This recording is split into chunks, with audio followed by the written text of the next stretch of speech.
Big Boss season 8 elimination పూర్తి అవ్వగానే మొత్తానికి హౌస్లో అయితే ఇప్పుడు 11 మంది హౌస్మెంట్స్ అయితే మిగిలారు. ఫోర్త్ వీక్ ఎలిమినేషన్లో ఊహించిన రీతిలో సోనియా ఎలిమినేషన్ అయ్యి బిగ్ బాస్ హౌస్ నుంచి వచ్చేయడం జరిగింది బయటికి. అయితే బిగ్ బాస్ సీజన్ 8లోకి అయితే wild card contestants, X contestants entry ఇవ్వబోతున్నారు అన్నది ఆల్మోస్ట్ అందరికీ తెలిసిందే.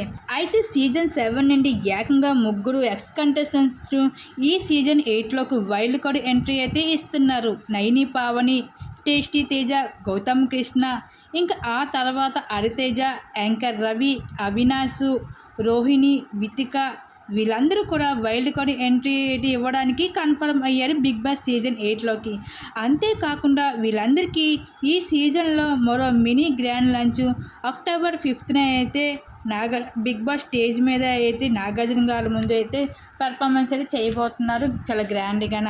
అయితే ఈ విధంగా అయితే బిగ్ బాస్ సీజన్ 8లోకి వైల్డ్ కార్డ్ ఎంట్రీస్ అయితే ఇవ్వబోతున్నారు. దీని మీద మీరేమనుకుంటున్నారు? మీ అభిప్రాయాన్ని తప్పకుండా కామెంట్ సెక్షన్ షేర్ చేసుకోండి.